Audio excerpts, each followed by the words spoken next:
بسم الله الرحمن الرحيم. من التعليم والتعلم والإفادة والاستفادة والمذاكرة والتذكير وحتى التمسك بكتاب الله وسنة رسول الله والدعاء إلى الهدى والدلالة على خير ابتغاء وجل مرضات القرب سبحانه وتعالى.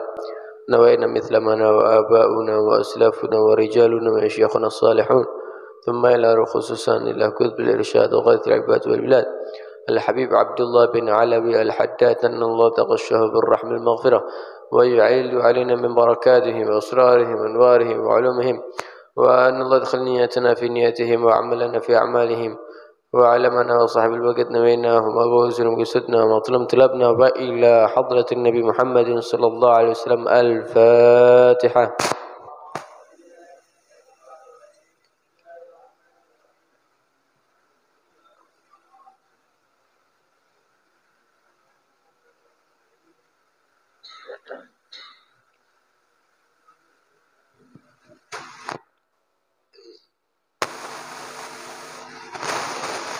بسم الله الرحمن الرحيم.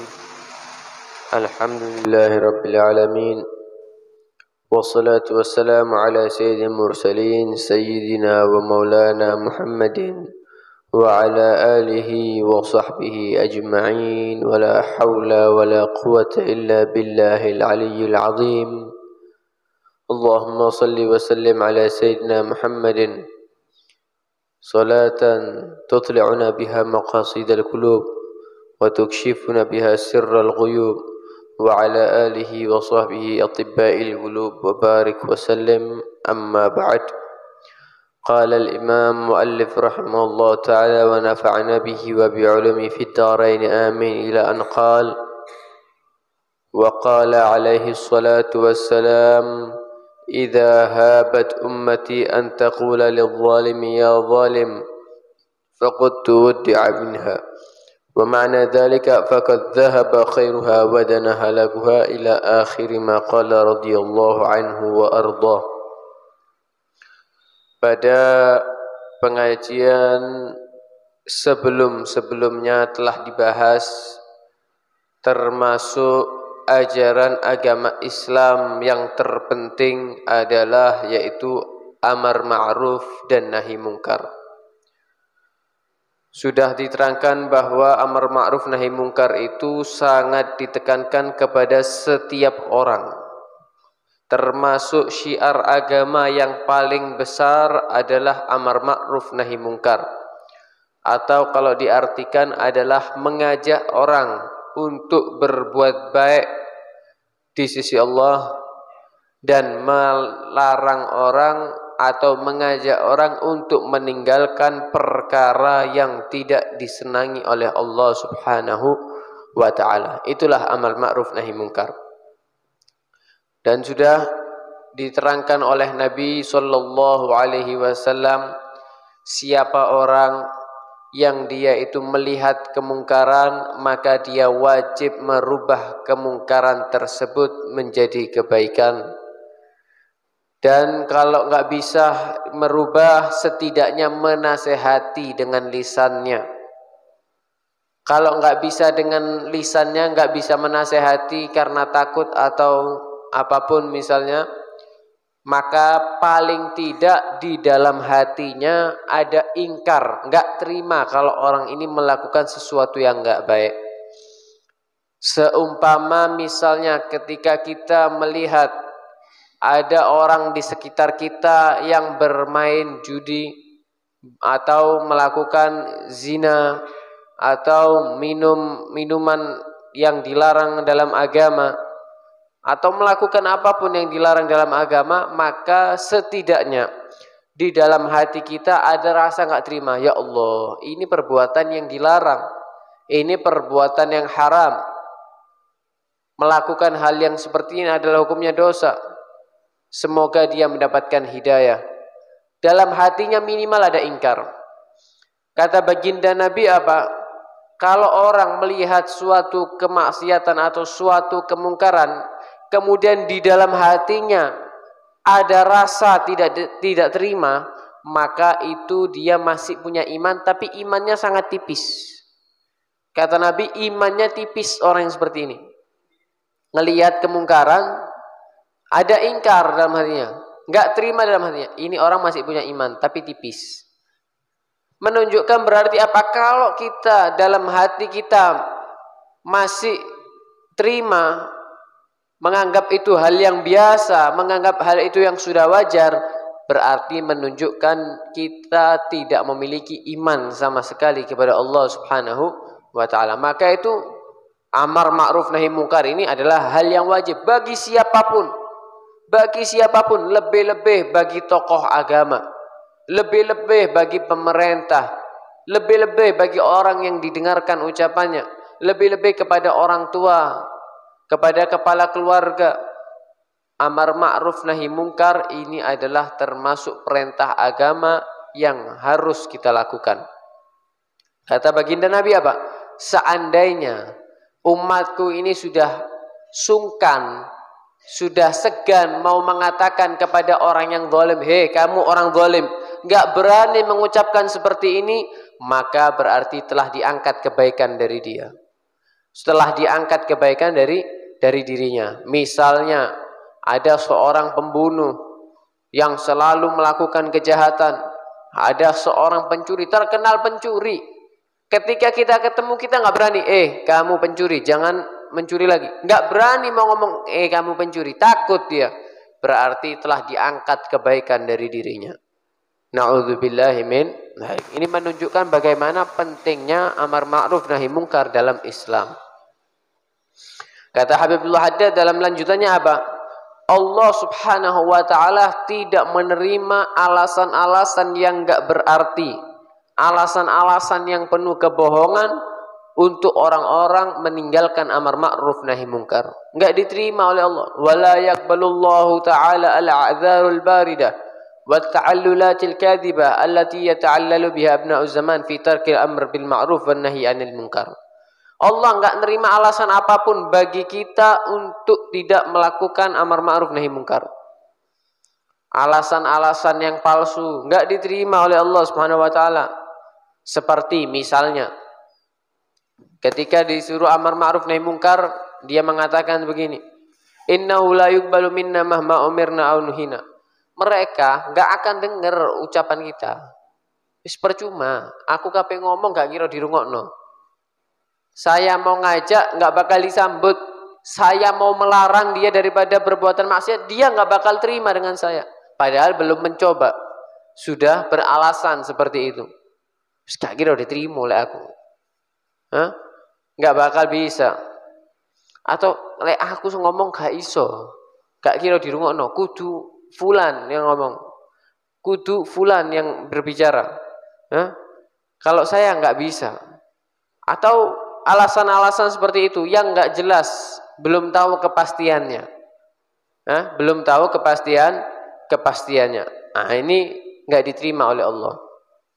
Jadi, amar ma'ruf nahi munkar enggak akan bisa gugur kewajibannya untuk kita semuanya. Tapi ada pengecualian. Seandainya kalau kita melarang orang daripada kejahatan tersebut atau mengajak orang kepada kebaikan, benar-benar ada ancaman terhadap diri kita, pasti ada ancaman kepada diri kita atau keluarga kita, nanti harta kita akan diambil atau keluarga kita akan diganggu, dan itu benar-benar bisa terjadi. Maka kalau seperti itu boleh tidak amar ma'ruf nahi munkar. Ya, boleh untuk tidak amar ma'ruf nahi munkar. Kalau mau lanjut amar ma'ruf nahi munkar, silahkan, nggak ada masalah, lebih bagus. Lebih bagus. Ya. Atau kalau kita ngomong pasti gak diterima sudah, pasti. Kenapa? Ini sudah pernah ditegur sama fulan aja gak terima, apalagi saya. Pasti gak diterima. Nah, kalau sudah begini gugur kewajiban amar ma'ruf nahi munkarnya. Gugur bukan berarti tidak boleh. Gugur kewajiban bukan berarti tidak boleh amar ma'ruf nahi munkar. Mau amar ma'ruf nahi munkar, silahkan lanjut, nggak ada masalah. Kalaupun nggak mau amar ma'ruf nahi munkar, nggak ada masalah, nggak wajib bagi dirinya. Ya? Tapi kalau itu benar-benar pasti terjadi, pasti nggak diterima ucapannya, atau pasti dia akan mendapatkan ancaman baginya atau bagi keluarganya. Ya? Kalau amar ma'ruf nahi munkar tetap dilakukan, mana yang lebih afdol, Beb? Kita dapat ancaman. Ancaman itu sangat bisa terjadi. Ini orang ngawur nih. Ini orang brutal. Atau dia pasti nggak terima, Beb. Kira-kira mana yang lebih afdol? Saya tetap lanjut amar ma'ruf nahi munkar atau saya berhenti nggak amar ma'ruf nahi munkar? Mana yang lebih afdol? Amar ma'ruf nahi munkar lebih afdol. Dikatakan oleh Imam Haddad apa? Wa ma'a wujudi dzalika al-amru wan nahyu afdalu wa aula. Lebih afdal tetap lanjut aja amar ma'ruf nahi munkar. Ya. Cuma amar ma'ruf nahi munkar ini jangan selalu diartikan harus identik dengan keras. Harus dengan kekerasan. Enggak. Pokoknya kita ini berusaha untuk orang tidak melakukan maksiat, itu juga termasuk nahi munkar. Oh, kita harus nahi munkar. Ada orang minum khamar, kita pecahkan botolnya, langsung dipecah. Dar, wah ya ribut. Harus ada strateginya. Dinasehati, diajak mikir. Ayo, kon mabuk tuku minuman ini habis berapa duit? Berapa harganya? Seandainya kita tabung itu lebih bermanfaat. Seandainya kita buat kerja ini, itu termasuk nahi munkar. Orang tua melarang anaknya, ayo sholat. Kalau tidak sholat, awas tak usir. Kamu nggak sholat, hati-hati ya, dosa. Itu haram, itu dosa besar. Misalnya, itu termasuk nahi munkar. Jangan mengidentikan nahi munkar itu harus keras. Wah, anaknya tidak sholat, saya harus nahi munkar. Pukul anaknya, wah. Ya, ini akhirnya yang ada tambah ribut kalau seperti ini. Ya, jadi apapun yang kita lakukan harus amar ma'ruf atau nahi munkar. Kita ngomong banyak ada di rumah, ngobrol dengan keluarga, ngobrol dengan teman, itu nggak ada manfaatnya sama sekali, kecuali kalau dalam ucapan tersebut berisi amar ma'ruf nahi munkar. La khaira fi katsirin min najwahum illa man amara bi shadaqatin aw ma'rufin aw islahin bainan nas, kata Allah dalam Al-Qur'an. Tidak ada kebaikan dalam banyak ngomong, itu nggak ada baik-baiknya. Kecuali kalau ngomongnya itu ngajak orang sedekah, ngajak orang berbuat baik, ngajak orang meninggalkan maksiat, atau mendamaikan orang yang lagi ribut, orang yang lagi bertengkar didamaikan, itu baru manfaat. Selain itu nggak ada manfaatnya semua omongan kita. Selain itu nggak ada manfaatnya sama sekali omongan kita. Ya, jadi nggak perlu takut kita untuk amar ma'ruf nahi munkar. Itu kewajiban setiap orang, nggak harus kiai, nggak harus habib, nggak harus ustadz, nggak harus jadi kepala desa. Setiap diri kita, setiap orang muslim wajib dia memiliki kewajiban namanya amar ma'ruf nahi munkar. Ada orang nahi munkar, mau nahi munkar alasan nggak wis aku kok diilokno, saya nanti dicaci, dimaki. Padahal dicaci, dimaki bukan ancaman yang serius. Bukan ancaman yang serius, cuma dicaci nggak berani. Ketika kita dicaci misalnya, kamu ini sok alim, sok ini, kira-kira apakah anggota tubuh kita berkurang? Enggak. Apakah akal kita berkurang? Enggak. Apakah harta kita berkurang? Enggak. Lalu kenapa kita takut? Hanya dengan cacian kita nggak berani. Cacian itu bukan ancaman. Ancaman itu kalau membahayakan diri kita atau membahayakan keluarga kita dan harta kita. Itu baru ancaman. Kalau cuma cacian-cacian nggak boleh. Itu nggak dianggap. Bukan alasan itu. Nabi SAW aja bagaimana Nabi itu? Dicaci maki. Nabi, makhluk yang paling dicintai oleh Allah, dicaci maki sama orang-orang kafir. Bahkan ketika di Taif, Nabi dilempari dengan batu. Ketika ada di Makkah, Nabi dikasih kotoran ada di tubuhnya ketika sholat. Sampai Sayyidah Fatimah anaknya yang menyingkirkannya. Dikasih kotoran, Pak. Dihina. Dibilang dukun, dibilang segala macam. Tapi bagaimana Nabi? Kalau itu cuma cacian, Nabi terus jalan. Nggak ada alasan untuk berhenti amar ma'ruf nahi munkar. Anehnya, kata Imam Haddad apa? Kata Imam Haddad, anehnya orang-orang zaman sekarang ini, seandainya di antara kita ini, ketika dicaci, atau harta kita diambil, duit kita diambil misalnya. Kita ini punya uang 1 juta. Diambil 200.000 nggak pakai ngomong. Luar biasa, marah. Nggak bisa diem. Wah, kurang ajar. Punya uang 10 juta, 1 jutanya diambil. Uangnya berapa? 10 juta. Diambil 1 juta. Cuma 10%. Nggak pakai ngomong. Wah, kita tahu yang ngambil siapa. Kira-kira apa yang kita lakukan? Wah, kurang ajar ini orang. Nggak bisa dikasih hati memang. Wah, marah. Kalau perlu dilabrak rumahnya hadirin. Kamu ngambil uang saya 1 juta. Kamu hati-hati ya. Nggak terima kita. Kenapa? Uang kita diambil. Uang kita diambil olehnya. Tetapi ya ketika kita dicaci, diilokno misalnya, kok niki ancene sok alim, penipu, nggak terima dia. Ojo kurang ajar lambemu. Hati-hati kalau berbicara ya. Wah, nggak terima kita. Biarno, harta kamu nggak berkurang kalau dicaci. Nggak bisa, ini harga diri misalnya. Kan orang sekarang begitu. Nggak bisa, ini harus dilaporkan ini. Nggak terima saya. Misalnya ini. Nah, kata Imam Haddad, anehnya orang sekarang ini kalau dicaci atau hartanya diambil aja sedikit, wah kolaps. Nggak terima, luar biasa, marah-marah. Marah-marah. Sampai kadang nggak sadar diri ketika marah. Nggak bisa diem. Ya apa caranya uangnya balik, ya apa caranya orang ini yang mencaci harus dicaci balik atau ditangkap oleh polisi. Pencemaran nama baik. Kan begitu.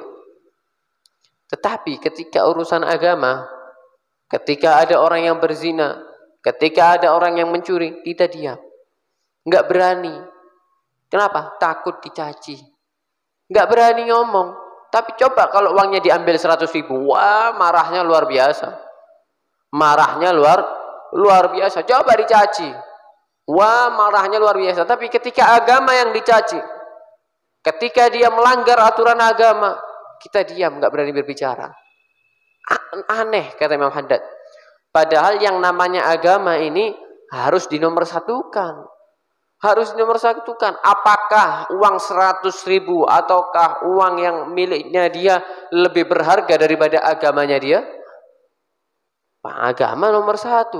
Wa ma khalaqtul jinna wal insa illa liya'budun. Allah ini menciptakan kita ini. Menciptakan kita ada di dunia ini untuk apa kira-kira? Apakah untuk supaya kerja di sawah? Supaya kerja dapat uang? Untuk apa kira kita ini diciptakan oleh Allah? Tidak ada lain untuk kita menyembah Allah Subhanahu wa ta'ala. Allah enggak ciptakan manusia, enggak ciptakan jin kecuali untuk menyembah Allah Subhanahu wa ta'ala. Jadi kita harus tahu fungsi utama kita nomor 1 apa? Menyembah Allah. Berarti apapun yang berkaitan dengan Allah harus dinomorsatukan. Agama itu berkaitan dengan ibadah, menyembah Allah, harus dinomorsatukan. Ketika ada orang yang mencaci agama kita, ketika ada orang yang melanggar aturan agama kita, menghinakan agama kita, kita nggak boleh diam, kita harus nggak terima, harus tidak terima dengan orang seperti ini. Kenapa? Agama nomor 1. Masa iya kalau uang kita aja diambil nggak terima, masa agama kita mau terima? Kalau orang tua kita dihina, kita nggak terima, masa kalau Nabi dihina kita terima? Ya kita nggak boleh terima. Kalau urusan pribadi kita bisa maafkan. Kalau urusan agama, siapa yang bisa maafkan? Kita nggak bisa maafkan. Cara satu-satunya supaya dia dimaafkan, ya dia harus mengakui kesalahan dan dia harus taubat kepada Allah Subhanahu wa ta'ala. Kadang-kadang dibalik. Ada orang yang hina agama. Dihina agamanya. Dia minta maaf, ya sudah saya minta maaf. Ya sudah kita maafkan. Loh. Nyembah nang kok entah wongi, kok yang maafkan kita. Ya suruh taubat dia sama Allah Subhanahu wa ta'ala. Kalau sudah dipenjara berarti selesai. Nggak bisa, harus taubat kepada Allah Subhanahu wa ta'ala. Maka itu ya, jadi kita harus menomorsatukan agama. Jangan takut kita nahi mungkar. Hanya dicaci itu bukan alasan. Itu bukan alasan. Kita harus menimbang, ya, mempertimbangkan diri kita. Kira-kira kalau bapak kita dicaci, kita marah apa enggak? Marah. Masa ini mencaci agama kita nggak marah? Harus marah. Oh, kalau uang kita diambil, kita nggak terima, kita marah. Masa ini agama dihinakan, kita diam? Harus mempertegas, ya. Tapi ya dengan cara-caranya, ya, dengan cara-cara yang baik. Kalau nggak bisa dengan cara baik, baru dengan cara yang lebih keras sedikit. Ya. Jadi bisa tidak amar ma'ruf nahi mungkar kalau sudah pasti ancaman yang membahayakan nyawa atau membahayakan diri kita. Kalau cuma cacian tidak berbahaya. Ya, apakah kalau kita dicaci membuat darah kita menjadi darah tinggi? Ya, enggak. Apakah kalau kita dicaci membuat kita bisa sakit, masuk rumah sakit? Ya, tidak. Apakah kalau kita dicaci, ya, kemuliaan kita di sisi Allah berkurang? Ya, tidak. Ya, itu bukan alasan kalau begitu. Boleh kita tidak amar ma'ruf kalau mendapatkan ancaman yang membahayakan kepada diri kita. Takut diracun, takut dibunuh, takut keluarganya diganggu. Nah, itu baru ancaman. Itu baru ancaman. Dan kita tahu kalau orang ini ancamannya bisa benar-benar terjadi karena sebelumnya mungkin sudah ada yang kena, sudah ada yang diracun atau ada yang dikeroyok misalnya. Ya, kita takut dikeroyok. Ini orang ngawur, Beb. Kalau saya ngomong, wah saya bisa dikeroyok. Ya sudah, kalau gitu nggak apa-apa, nggak wajib. Tapi kalau mau lanjut, ya monggo. Ya, kalau mau lanjut ya monggo. Kemudian kalau kita dapat alasan untuk tidak amar ma'ruf nahi mungkar karena ada ancaman yang bisa terjadi kepada diri kita. Lantas bagaimana? Kita nggak boleh kumpul dengan orang-orang yang melakukan kemaksiatan ini. Kita nggak boleh kumpul dengan orang-orang yang berbuat kemungkaran. Nggak boleh kita kumpul sama mereka. Kalau kita kumpul tetap sama mereka, ya sama saja. Kita juga dapat dosa yang sama. Ya. Kata Imam Haddad bahwa idza salimna lahum annahu la yusma'u minhum idza amaru aw ankaru faman ladzi yahmiluhum ala mukhalatati ahli munkar wa mu'asyaratihim. Dapat alasan. Kalau ditegur pasti dia nggak terima. Kalau ditegur kita dapat ancaman. Lalu apa alasannya kalau kita masih tetap kumpul? Kamu nggak nahi mungkar, ada alasan. Tapi kalau kumpul, apa alasan kamu masih kumpul sama mereka? Padahal mereka adalah orang-orang yang melanggar aturan Allah. Kenapa kita masih berkumpul dengan mereka? Apa alasan kita? Padahal Allah Subhanahu wa ta'ala telah mewajibkan kepada kita ketika orang itu sudah diajak amar ma'ruf nahi mungkar, dia nggak mau, kita nggak boleh kumpul dengan mereka. Kita harus pisah dengan mereka. Kita harus pisah dengan mereka. Mereka aja nggak patuh dengan Allah, nggak patuh dengan Rasulullah, ya kita harus berpaling juga daripada mereka. Dikatakan siapa orang yang dia itu tidak melakukan sebuah kemungkaran, tidak melakukan sebuah kemaksiatan, tapi berkumpul dengan orang-orang yang bermaksiat, berkumpul dengan orang-orang yang berbuat kemungkaran kepada Allah, maka dia juga mendapatkan dosa yang sama sebagaimana orang yang melakukan, walaupun dia tidak melakukan kemaksiatan tersebut. Dosanya juga tetap dapat yang sama, nggak berubah. Atau nggak kumpul tapi ridho. Kalau dia melakukan sebuah kriminal, dia melakukan pembunuhan, mutilasi keluarga misalnya, atau punya utang belum dibayar langsung dibunuh.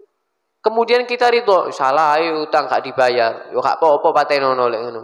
Ridho dapat dosa yang sama. Walaupun kita jaraknya dengan orang yang melakukan ini kita jaraknya jauh. Kita baca berita misalnya, ada pembunuhan karena belum bayar utang, ditagih belum bayar langsung dibunuh, kita bayar. Kapok, salahin duit utang gak bayar. Kita ridho berarti dengan pembunuhan tersebut. Berarti kita juga mendapatkan dosa yang sama. Walaupun jarak kita jauh, kita baca berita luar negeri kalau perlu, tetap mendapatkan dosa yang sama. Kenapa? Ridho bil maksiyah. Ridho dengan kemaksiatan itu juga maksiat. Jadi walaupun seandainya kita tidak wajib amar ma'ruf nahi mungkar karena terdapat ancaman atau tidak pasti tidak diterima ucapan kita, bukan berarti kita boleh kumpul bersama mereka. Untuk kumpul bersama mereka kita tidak ada alasan, kita harus menjauh dan harus berpisah daripada mereka karena mereka tidak mematuhi daripada perintahnya Allah Subhanahu wa taala. Nah, jadi kita itu harus senang kepada orang, kita harus senang kepada orang atau tidak senang kepada orang itu karena Allah Subhanahu wa taala.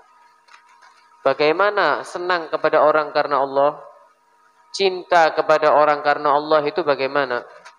Kalau zaman sekarang ini banyak dipelesetkan. Biasanya dibuat pacaran ini. Aku cinta kepadamu karena Allah. Ya. Buat nyari pacar, keliru.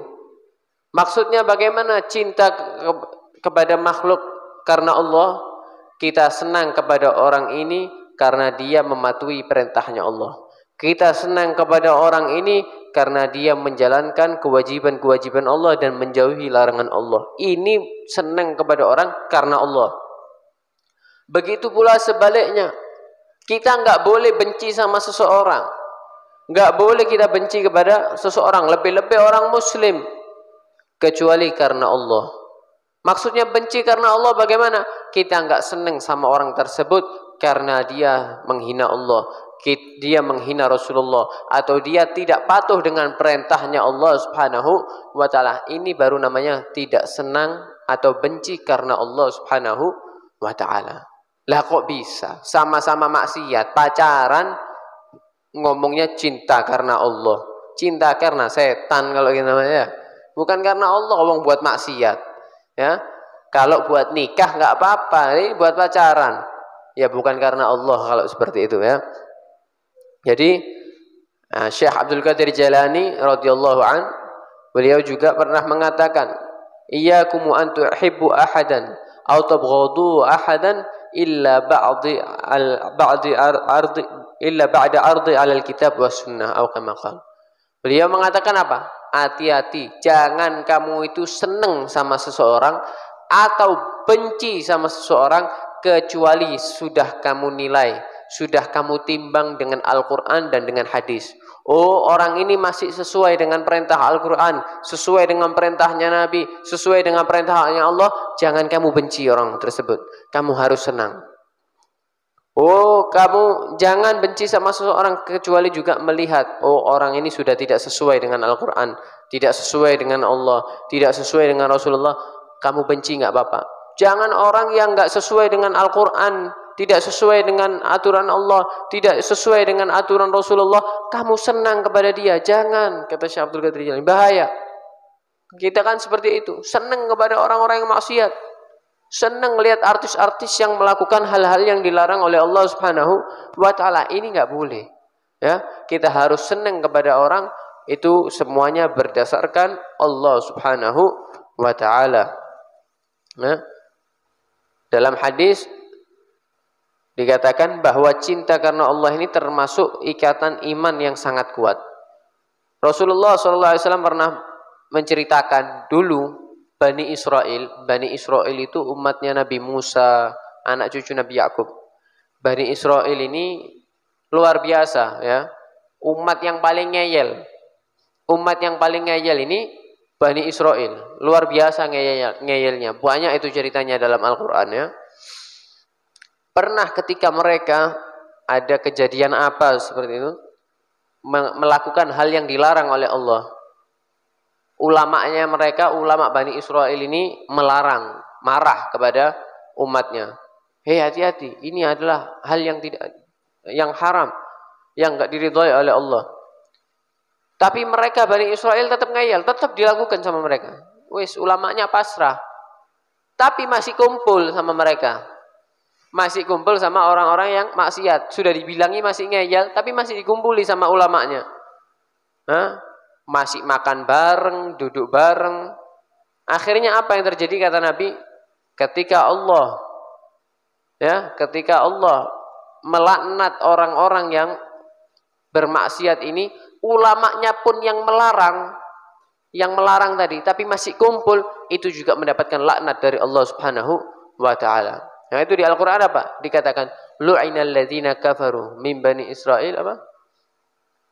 Kenapa? Karena alasannya karena kanu la yanhauna an munkarin fa'alu labi sama kanu yaf'alun. Karena mereka tidak saling melarang dalam kebaikan, ya. Ya, begitu juga yang terjadi ketika Allah menguji Bani Israel. Ketika mereka diuji oleh Allah, tidak boleh memancing, tidak boleh menjaring ikan ada di laut di hari Sabtu. Padahal hari Sabtu itu rame-ramenya ikan. Sama Allah dilarang, nggak boleh menjaring. Nggak boleh menjaring apapun di hari Sabtu. Harus libur. Ya. Tapi mereka masih tetap ada yang ngeyel Bani Israel ini. Supaya udah ambek wong merati iki, ono ngeyel-ngeyeli. Ya, nggak boleh mancing, nggak boleh ini, masih tetap dipancing sama mereka. Sebagian mereka mengakali, ya sudah, saya nggak memancing di hari Sabtu. Tapi mereka buat tipuan. Mulai Jumat sudah ditaruh jaringnya. Diambilnya hari Minggu. Padahal nggak boleh. Pokoknya hari Sabtu nggak boleh ada jaring, nggak boleh ada mancing. Diuji sama Allah. Mereka sebagian masih ono sing ngeyel. Ada yang naruh mulai hari Jumat. Saya ndak mancing hari Sabtu. Saya ya kabeh ae. Jaringnya wis ditaruh mulai hari Jumat. Ada yang masih ngeyel. Wah, subhanallah, memang hari Sabtu lagi rame-ramenya ikan. Ya, ngeyel. Akhirnya gara-gara hal tersebut terpecah menjadi 3 golongan Bani Israel. Satu golongan mereka, ya, mereka tetap melanggar aturan Allah. Ya. Yang golongan kedua mereka enggak mancing. Mereka enggak mancing, tapi mereka masih kumpul sama orang-orang yang ngeyel ini. Yang ketiga, karena melihat seperti itu, ya sudah keluar hijrah, enggak mau kumpul dengan orang-orang ngeyel. Kenapa? Takut nanti azabnya Allah turun, dia kena. Akhirnya apa yang terjadi? Ya, ketika azabnya Allah turun, kelompok yang pertama yang masih ngeyel, kelompok yang kedua tidak melakukan, tidak ngeyel, tapi masih kumpul sama orang-orang yang ngeyel, terkena azabnya Allah semuanya. Walaupun golongan yang kedua tidak melakukan, tapi gara-gara masih kumpul dengan orang-orang ngeyel, masih tetap mendapatkan azabnya Allah. Kelompok yang ketiga yang nggak mau kumpul, mereka bebas. Azabnya saat itu apa? Mereka diazab oleh Allah menjadi kera semuanya, menjadi monyet semuanya. Faj'alnaha nakalin bayna yadayha wa ma khalfaha mau'izatan lil muttaqin. Mereka dikutuk oleh Allah Subhanahu wa taala menjadi monyet semuanya. Kenapa? Karena mereka melanggar aturan Allah. Lu kan kelompok yang kedua enggak melanggar, tapi mereka tetap kumpul bersama orang-orang yang melanggar. Mereka juga mendapatkan azab yang sama dari Allah Subhanahu wa taala, ya. Maka itu hati-hati, ya. Walaupun kita nanti enggak bisa amar ma'ruf nahi munkar, enggak ada alasan untuk kita untuk berkumpul dengan orang-orang yang bermaksiat kepada Allah Subhanahu wa taala. Wallahu a'lam bishawab.